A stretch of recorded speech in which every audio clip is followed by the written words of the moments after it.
নির্বাচনী প্রতিশ্রুতি অনুযায়ী এবার খাল খননে প্রধানমন্ত্রী তারেক রহমান। দিনাজপুরের সাহাপাড়া খালের মাটি কাটার মধ্য দিয়ে দেশ জুড়ে এ কর্মসূচির উদ্বোধন করেন তিনি। এতে অংশ নেন নারী পুরুষ সহ কয়েকশো মানুষ। এ সময় যুদ্ধ পরিস্থিতিতে অর্থনীতিতে চাপ পড়লেও ধীরে ধীরে সব ওয়াদা বাস্তবায়নের ঘোষণা দেন তারেক রহমান। মিজানুর রহমানের ক্যামেরায় ইমরুল আহসানের রিপোর্ট।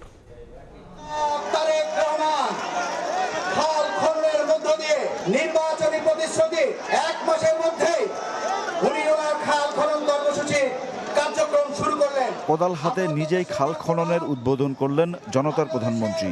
4.5 দশকেরও বেশি সময় পর বাবার দেখানো পথেই হাঁটলেন ছেলে তারেক রহমান। নারী পুরুষ সহ কয়েকশো মানুষ অংশ নেয় খাল কাটায়। বিএনপির নির্বাচনী অঙ্গীকার ছিল খাল কাটা কর্মসূচি পুনরায় চালু করার। সরকার গঠনের 1 মাসের মাথায় সেই প্রতিশ্রুতির বাস্তবায়ন শুরু হলো। পাইলট প্রজেক্টের আওতায় প্রথম 6 মাসে 1200 কিলোমিটার খাল খনন করা হবে। খাল কাটা কর্মসূচিকে ঘিরে স্থানীয়দের মাঝে ছিল উচ্ছ্বাস। খাল খনন দেখতে আসে এবং মাননীয় প্রধানমন্ত্রীকে দেখতে আসে। নদী খনন হলে আমাদেরও উন্নয়ন হবে, এলাকাবাসীরও উন্নয়ন হবে। খালে পানি থাকলে মনে করেন আবাদ করতে সুবিধা পাবো। খাল খনন কর্মসূচি উপলক্ষে দিনাজপুরের কাহারুলে আয়োজিত সমাবেশে বক্তব্য রাখেন প্রধানমন্ত্রী তারেক রহমান। বলেন তার সরকারের লক্ষ্য স্বনির্ভর দেশ গঠন।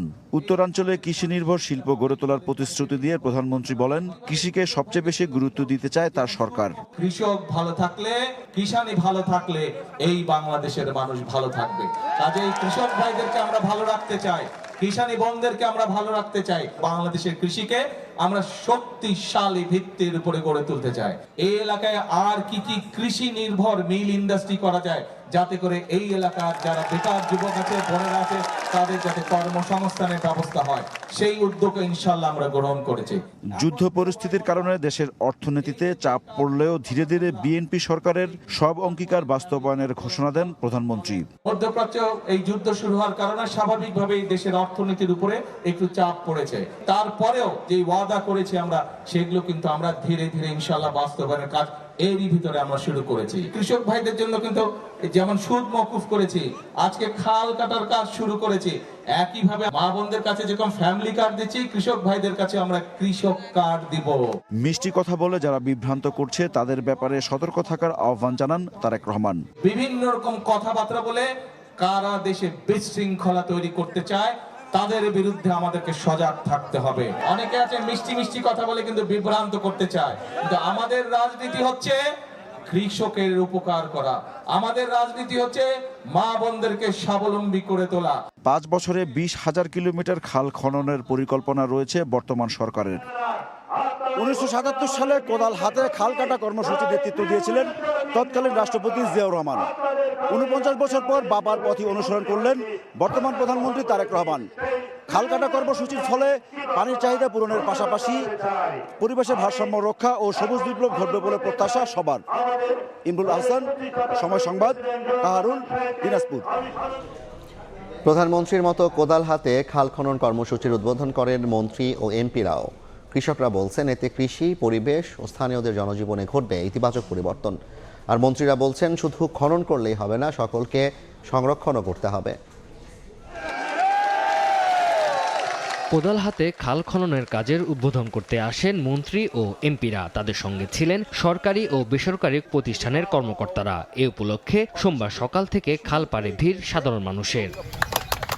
প্রধানমন্ত্রীর নির্দেশনা অনুযায়ী 54 জেলায় একযোগে খাল পুনরুদ্ধারের কর্মসূচি চলবে। খাল খনন কর্মসূচিতে মন্ত্রী এমপিদের পাশাপাশি স্থানীয়রাও অংশ নেয়। যারা চাষিরা আছে তারা পানি যাইবে সুন্দর মতন ব্লক করতে পারবো, সঠিকভাবে পানি পাই, তাহলে আমরা এই জমিগুলো সমস্ত চাষাবাদ করতে পারবো। মধ্যপ্রাচ্যের যুদ্ধ, এনার্জি ক্রাইসিসের মধ্যে বর্তমান সরকার কাজ এগিয়ে নিয়ে যাচ্ছে বলে জানিয়েছেন অর্থ ও পরিকল্পনা মন্ত্রী। দেশের প্রান্তিক মানুষকে সুফল দিতে এই খাল খনন কর্মসূচি। এই অঞ্চলের মানুষের ভাগ্য, যে জীবনযাত্রার মানের উপর বড় ধরনের পরিবর্তন আসবে। পানি নিষ্কাশনের ব্যাপারে জলাবদ্ধতার উপর পরিবর্তন আসবে। দীর্ঘদিন অবহেলায় ভরাট হয়ে যাওয়া খাল পুনরুদ্ধারের মাধ্যমে পানি প্রবাহ স্বাভাবিক রাখা ও কৃষকদের সেচ সুবিধা নিশ্চিত করাই সরকারের লক্ষ্য জানান মন্ত্রী ও এমপিরা। বাংলাদেশ থেকে দখলবাজরা চলে গেছে, এখন বাংলাদেশে কোনো দখলবাজ নাই। না খাল দখল বা অন্য কোনো দখল, এই ব্যাপারে আমাদের দল মাননীয় প্রধানমন্ত্রীর একটা মাত্র নির্দেশ, এদেশে আর কোনো দখলবাজের জায়গা হবে না। অসৎ ঠিকাদার ও সরকারি কর্মকর্তারা সিন্ডিকেট করে খাল খননের নামে অর্থ লোপাট করতে না পারে সেজন্য জনগণকে তদারকি করার আহ্বান জানিয়েছেন তথ্য ও সম্প্রচার মন্ত্রী। আমাদের প্রধানমন্ত্রীর যে পরিকল্পনা আছে তা যদি আমরা আগামী 5 বছর যাবৎ আপনাদের দোয়া এবং সহযোগিতায় সঠিকভাবে বাস্তবায়ন করতে পারি, বাংলাদেশের ভাগ্য পরিবর্তনের এক নতুন দিগন্ত উন্মোচিত হবে ইনশাআল্লাহ। শুধু খাল খনন করলে হবে না, সকলকে সংরক্ষণের আহ্বান জানান মন্ত্রীরা। বলেন, জনগণকে সরকারি কাজে সম্পৃক্ত করা গেলে দেশের উন্নয়ন হবে। প্রতিটি খাল দ্রুত সীমানা নির্ধারণ করার পর দখলমুক্ত করা হবে। সারা বাংলাদেশে এই খাল খনন কর্মসূচি হবে, আমাদের বাংলাদেশ আবার স্বনির্ভর হবে। সীমানা নির্ধারণ করে এগুলো যদি দেখা যায় যে কেউ দখল করে আছে, সেগুলি আমরা নিজেরা কথাবার্তা বলে আমরা ক্লিয়ার করব। আগামী 5 বছরে দেশ জুড়ে 20,000 কিলোমিটার নদী, নালা, খাল ও জলাধার খনন ও পুনঃখনন কর্মসূচি নিয়েছে সরকার। তানজিল হাসনাত, সময় সংবাদ। বিগত সময়ে যে সমস্যা তৈরি হয়েছে তা সমাধানে সময় লাগবে। জনগণের সহযোগিতায় প্রত্যাশিত দেশ গড়তে কাজ করবে সরকার। সন্ধ্যায় দিনাজপুরে সুধী সমাবেশ ও ইফতার মাহফিলে কথা বলেছেন প্রধানমন্ত্রী তারেক রহমান। এদিকে নানা নানি ও খালার কবর জিয়ারত করেন তারেক রহমান।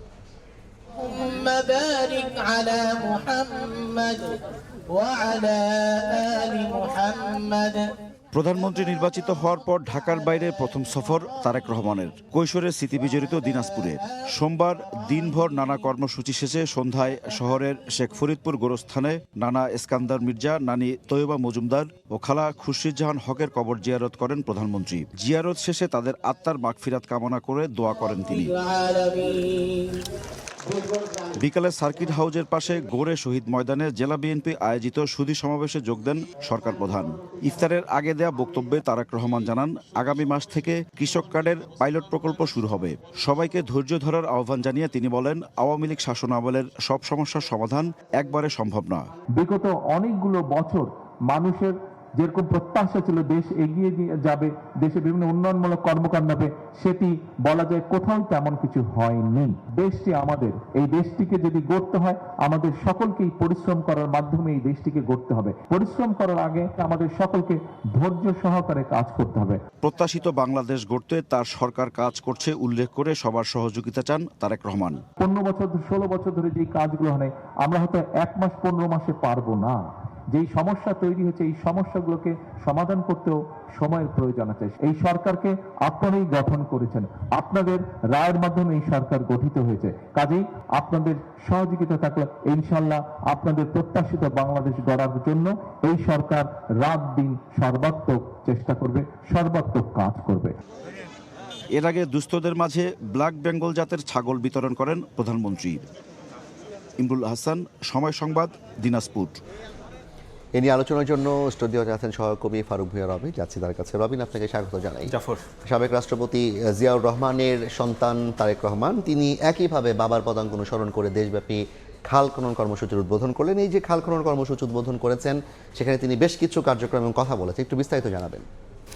না জাফর, তারেক রহমান কিন্তু সরকার প্রধান হওয়ার পরে আজকেই কিন্তু যে তিনি প্রথমবারের মতো ঢাকার বাইরে কোনো সফরে গিয়েছেন এবং সেখানে তিনি যে খাল খনন কর্মসূচির উদ্বোধন করেছেন, শুধুমাত্র তিনি কেবল দিনাজপুরে যে তিনি করেছেন বিষয়টি তেমন নয়। একই সঙ্গে দেশের মোট 54টি জেলায় কিন্তু এই কর্মসূচির উদ্বোধন হয়েছে এবং সরকারের পক্ষ থেকে যেটি বলা হয়েছে, আগামী 5 বছরে 20,000 কিলোমিটার খাল, জলাধার বা এই রকম বা নদী খনন পুনঃখননের যে লক্ষ্য সেটি ঠিক করা হয়েছে এবং এতে কৃষি, পরিবেশ কিংবা কৃষকদের ক্ষেত্রে বা বন্যা নিয়ন্ত্রণের ক্ষেত্রে একটি ইতিবাচক প্রভাব পড়বে, এমনটাই কিন্তু যে সরকারের পক্ষ থেকে বলা হচ্ছে। তো আজকে প্রধানমন্ত্রী তারেক রহমান তিনি যখন দিনাজপুরে এই খাল খনন কর্মসূচিতে অংশ নেন এবং সেখানে বক্তব্য রাখেন, সেখানে তিনি যে বিষয়টি বলেছেন যে মধ্যপ্রাচ্যের যুদ্ধের কারণে বাংলাদেশের অর্থনীতিতেও কিন্তু এক ধরনের একটি প্রভাব পড়েছে এবং সেই কারণেই বাংলাদেশের অর্থনীতিতেও একটি চাপ তৈরি হয়েছে।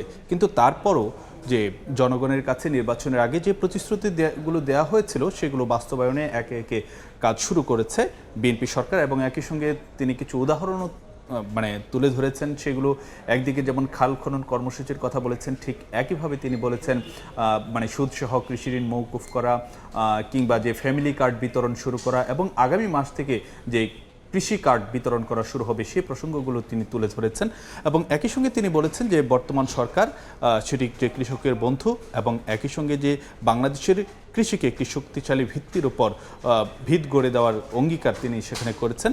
আর অন্যদিকে সমসাময়িক রাজনীতি প্রসঙ্গেও কথাবার্তা এসেছে তার বক্তব্যে এবং সেখানে তিনি বলেছেন যে অনেকে অনেক রকম কথা বলে মানে মানুষকে বিভ্রান্ত করতে চায় কিংবা যেই নানা রকম একটি পরিবেশ তৈরি করতে চাই সেই বিষয়ে যেন মিষ্টি মিষ্টি কথায় যেন মানুষ বিভ্রান্ত না হয় সে বিষয়ে তিনি সতর্ক করেছেন। এবং এর বাইরেও কিন্তু যে আজকে তিনি আরও কিছু কর্মসূচিতে অংশ নিয়েছেন, বিশেষ করে ইফতারের আগে দিনাজপুরে একটি সুধী সমাবেশে অংশ নিয়েছেন এবং সেখানে কিন্তু যে তিনি একটি বার্তা দিয়েছেন সেটি হলো যে তার সরকার সেটি সবারই সরকার এবং তিনি সেখানে বলেছেন যে যারা বিএনপিকে ভোট দিয়েছে কিংবা বিএনপিকে ভোট দেয়নি এই সরকার অর্থাৎ যে বিএনপি সরকার সবারই। এবং একই সঙ্গে তিনি বলেছেন যে মানুষের ভাগ্যের পরিবর্তনই বিএনপির রাজনীতি, তবে প্রত্যাশিত দেশ গঠন করার জন্য সহযোগিতা দরকার এবং এই ক্ষেত্রে প্রধানমন্ত্রী কর্মসূচির বাইরেও কিন্তু আজকে একটা গুরুত্বপূর্ণ বিষয় হচ্ছে বিশ্ববিদ্যালয়ে ছাত্রী বিশ্ববিদ্যালয়ে নতুন ভিসি নিয়োগ দেওয়া হয়েছে। শিক্ষামন্ত্রী ব্রিফ করেছেন, একটু শিক্ষামন্ত্রীর ব্রিফের ব্যাপারে আমাদের জানাবেন। না জাফর, একই সঙ্গে যেমন ছাত্রী বিশ্ববিদ্যালয়ের ভিসি নিয়োগ দেওয়া হয়েছে ঠিক একইভাবে কিন্তু মানে শিক্ষার কার্যক্রমে ভর্তি পরীক্ষার ক্ষেত্রে একটি পরিবর্তন এসেছে। আমরা এই আলোচনায় আসবো, আমাদের একটি প্রতিবেদন রয়েছে। দর্শক, আজকে এই বিষয় নিয়ে সচিবালয়ে সাংবাদিকদের সঙ্গে কথা বলেছেন শিক্ষামন্ত্রী এবং তার আগে তার একটি বৈঠক করেছিলেন। বৈঠকের পরে এই বিষয়ে একটি ব্রিফিং হয়েছে, সেই সংক্রান্ত প্রতিবেদনটি দেখে তারপর আমরা ফিরছি আলোচনায়। দীর্ঘদিন ধরে লটারিতে স্কুলে শিক্ষার্থী ভর্তি করা হচ্ছিল। এ নিয়ে আলোচনা সমালোচনার মধ্যে ত্রয়োদশ সংসদের প্রথম অধিবেশনের দ্বিতীয় দিনে এ পদ্ধতির বিরোধিতা করে আলোচনা হয়। এর একদিন পর সোমবার বিকেলে সচিবালয়ের ব্রিফিংয়ে ভর্তিতে লটারি বাতিল করে পরীক্ষা পদ্ধতি ফিরিয়ে আনার কথা জানান শিক্ষামন্ত্রী। অ্যাডমিশন পরীক্ষা যেটা হয় সেটা আমরা লটারির পরিবর্তে পরীক্ষা নেওয়ার ব্যবস্থা করতে যাচ্ছি। খুবই সিম্পল ওয়েতে আমরা এক্সাম নিব, এমন কোনো প্রতিযোগিতা আনবো না যেটা ক্লাস 1-এর জন্য প্রযোজ্য নয়। এদিন বিশ্ববিদ্যালয় মঞ্জুরি কমিশনের চেয়ারম্যান ও 7টি পাবলিক বিশ্ববিদ্যালয়ের উপাচার্য নিয়োগের ঘোষণা দেন শিক্ষামন্ত্রী। জানান যোগ্যতার ভিত্তিতেই তাদের নিয়োগ দেওয়া হয়েছে। আমরা বিশ্ববিদ্যালয় মঞ্জুরি কমিশনে নিয়োগ প্রদান করা হয়েছে প্রফেসর ডক্টর মামুন আহমেদ। ঢাকা বিশ্ববিদ্যালয় ভিসি তিনি হচ্ছেন প্রফেসর ডক্টর ABM ওবায়দুল ইসলাম। এছাড়া এনটিআরসিতে প্রধান শিক্ষক নিয়োগে 18 বছর অভিজ্ঞতা নির্ধারণের সিদ্ধান্ত জানান শিক্ষামন্ত্রী। ডিগ্রি কলেজ বাদে বাকি শিক্ষা প্রতিষ্ঠানের ম্যানেজিং কমিটির সভাপতির শিক্ষাগত যোগ্যতা স্নাতক নির্ধারণ করা হয়। ইন্টারমিডিয়েট কলেজ, স্কুল, মাদ্রাসা এবং প্রাইমারি প্রত্যেকটির বেসলাইন হলো ডিগ্রি লেভেল অর্থাৎ স্নাতক থাকতে হবে। সানবীর রূপল, সময় সংবাদ, ঢাকা। জাফর দেখছেন, একটু বিস্তারিত জানাবেন আমাদেরকে কিভাবে কি করা হচ্ছে।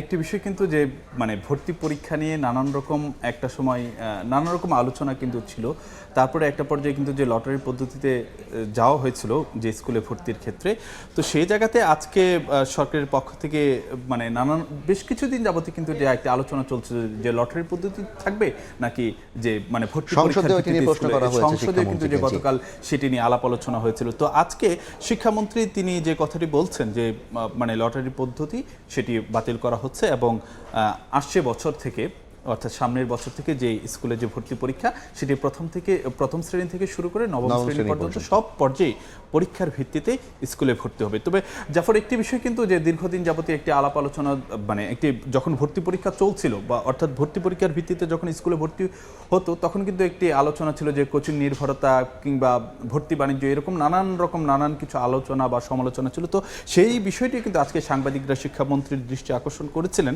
এবং সেই বিষয়ে প্রশ্ন উঠেছিল। তো সেই জায়গায় শিক্ষামন্ত্রী যে কথাটি বলেছেন যে এমন কোনো প্রতিযোগিতা আনা হবে না যেটি আসলে যে প্রযোজ্য নয়। তিনি উদাহরণ হিসেবে বলেছেন যে প্রথম শ্রেণী শিক্ষার্থীদের জন্য নিশ্চয়ই এটি যে সাধারণ মানেরই পরীক্ষা হবে, সেটি এমন কোনো মানে বিষয় আনা হবে না যেটি শিক্ষার্থীদের উপর বা শিশুদের উপর চাপ তৈরি করবে। তো সেটি সরকারের পক্ষ থেকে আশ্বস্ত করার চেষ্টা করেছে। আরেকটি বিষয় যদি আপনাদেরকে জানাতে চাই যে আজকে কিন্তু যে 7টি বিশ্ববিদ্যালয়ে নতুন উপাচার্য নিয়োগ করা হয়েছে এবং একই সঙ্গে বিশ্ববিদ্যালয় মঞ্জুরি কমিশনেরও কিন্তু নতুন চেয়ারম্যান নিয়োগ করা হয়েছে। যে 7টি বিশ্ববিদ্যালয়ের নতুন উপাচার্য দেওয়া হয়েছে সেটি হলো ঢাকা বিশ্ববিদ্যালয়, চট্টগ্রাম বিশ্ববিদ্যালয়, রাজশাহী বিশ্ববিদ্যালয়, জগন্নাথ বিশ্ববিদ্যালয়, জাতীয় বিশ্ববিদ্যালয়, ঢাকা সেন্ট্রাল ইউনিভার্সিটি এবং খুলনা প্রকৌশল ও প্রযুক্তি বিশ্ববিদ্যালয়ে নতুন উপাচার্য নিয়োগ করা হয়েছে এবং এর বাইরে বিশ্ববিদ্যালয় মঞ্জুরি কমিশন দেওয়া হয়েছে। অনেক ধন্যবাদ আপনাকে ফারুক ভূঁইয়া রবিন। আমাদের প্রত্যাশা এই যে উদ্যোগগুলো সরকার নিয়েছে এগুলোর ফলাফল আসলে কিভাবে ইতিবাচক হয় সেটা আমরা দেখার অপেক্ষায়। আমাদের সঙ্গে যুক্ত ছিলেন সহকর্মী ফারুক ভূঁইয়া রবিন, জানাচ্ছিলেন আজকে প্রধানমন্ত্রীর কার্যক্রম এবং দিনের বিশেষ খবর নিয়ে বিস্তারিত।